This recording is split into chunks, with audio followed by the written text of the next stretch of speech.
Hello. Part two में हम boiler drought पढ़ रहे थे। ये पार्ट टू है।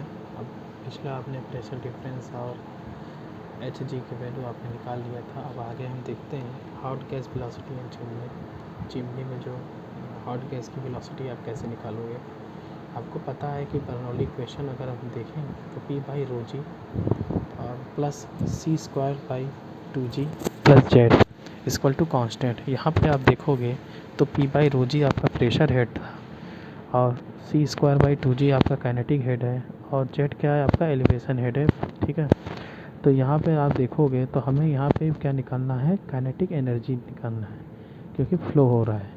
तो यहाँ पे क्या होगा, जो काइनेटिक हेड है एच जी इक्वल टू क्या हो जाएगा, सी स्क्वायर बाई 2g, या आप ऐसे कह सकते हो कि सी इक्वल टू क्या होता है 2g एच जी।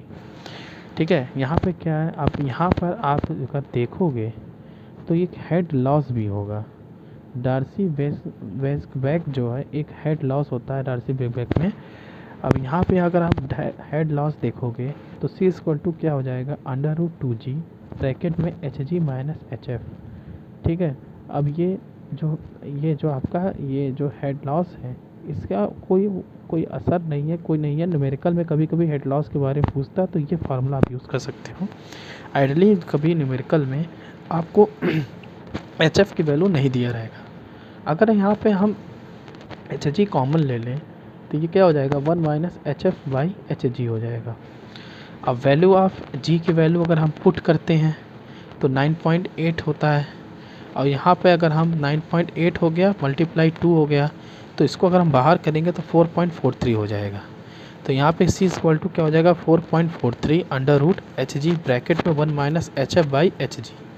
ये 9.8 मल्टीप्लाई 2, इसको अगर हम बाहर करेंगे तो ये अंडर रूट में ये वैल्यू आ जाएगी।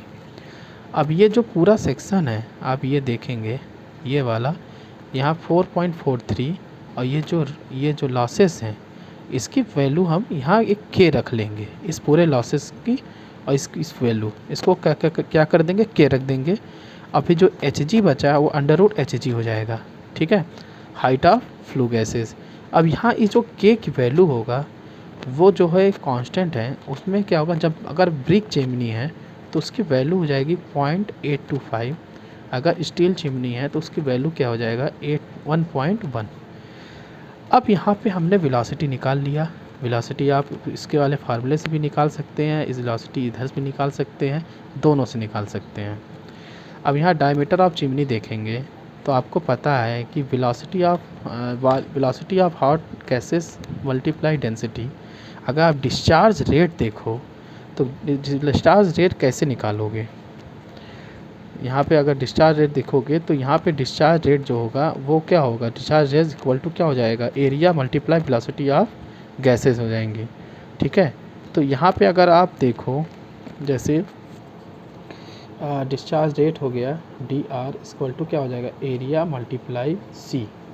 ठीक है, तो ये हो जाएगा मीटर स्क्वायर मल्टीप्लाई मीटर पर सेकेंड। तो ये डिस्चार्ज रेट किस में हो जाएगा, मीटर क्यूब पर सेकेंड। ठीक है, अब ये मीटर क्यूब सेकेंड को आप किस में कर सकते हो, वॉल्यूम आ गया, ये तो वॉल्यूम है और इसकी किसके रेट के फॉर्म में है, मीटर क्यूब पर सेकेंड। इससे अब ये वॉल्यूम इक्वल टू क्या हो जाएगा, वॉल्यूम बराबर क्या होता है, मास बाई डेंसिटी होता है। तो डेंसिटी बराबर क्या हो जाएगा, मास बाई वॉल्यूम। तो आप क्या करोगे, कुछ नहीं करना है यहाँ पर, ये जो डिस्चार्ज रेट की जगह आप क्या करोगे, डेंसिटी और क्या करोगे, जो एम जी की वैल्यू है वो पुट कर दोगे। तो ये क्या हो जाएगा, rho g equal to m by a multiply c. Discharge rate की जगह आपने क्या कर दिया, ये रख दिया। ठीक है, तो यहाँ पर रख दिया तो ये चीज़ आ गया। तो रो जी इक्वल टू क्या हो जाएगा, m g by a multiply, ये जो एम जी है वो के जी पर सेकेंड में हो जाएगा, ये मीटर स्क्वायर मीटर पर सेकेंड, और ये किस में हो जाएगा, के जी पर मीटर क्यूब में हो जाएगा। अब आपको पता है अगर सर्कुलर चिमनी है तो पाई बाई 4 डी स्क्वायर हो जाएगा एरिया। ठीक है, इसको भी आप रख दीजिए। तो जब इसको आप रखोगे तो ये फार्मूला आ जाएगा, rho g equal to m g by pi by 4 d square multiply c. फिर यहाँ पे आपको क्या निकालना था, डायमीटर ऑफ चिमनी अगर मान लो निकालना है तो आप ये फार्मूला यूज़ करोगे तो ये डायमीटर ऑफ चिमनी ये हो गया। ठीक है। ये डायमीटर ऑफ चिमनी से इससे निकल जाएगा। इन केस आप अगर मान लो मास रेट निकाल रहे हो, डिस्चार्ज रेट निकाल रहे हो एम जी इक्वल टू क्या हो जाएगा, A मल्टीप्लाई सी मल्टीप्लाई रो जी।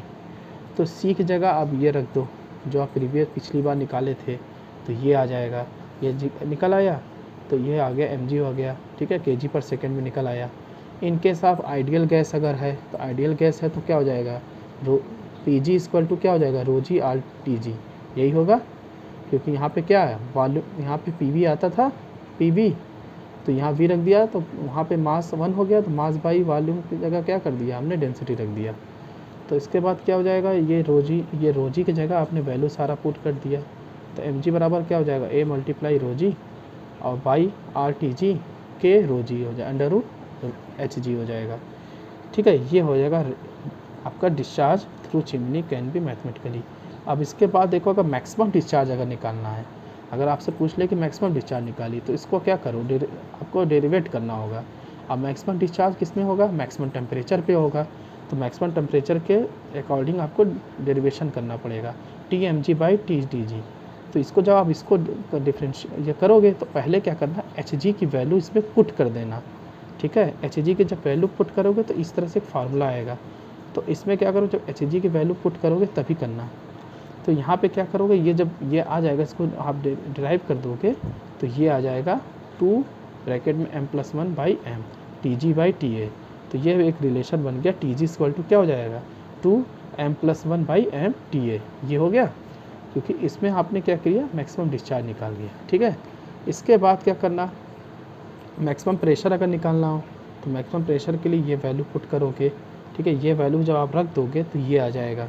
इसके बाद क्या करोगे, ये फार्मूला आया, अब हॉट वाटर कॉलम का भी आ गया, इसका maximum discharge could be obtain, maximum discharge could be obtain, ये फार्मूला बन जाएगा। तो ये डेरिवेशन आप पूरा कर लेना, ठीक है। ये बहुत इजी डेरिवेशन है, कुछ करना नहीं है। यहाँ पे अगर मैक्सिमम डिस्चार्ज जब करना है तो आप क्या करना है, वैल्यू जो एच जी की है वहाँ पे पुट करके निकाल लेना, ये वाली वैल्यू जो होगी ऊपर वाली कैंसिल आउट हो जाएंगी, इतना कर लेना, ठीक है। और इसके बाद आप बताना जो भी होगा।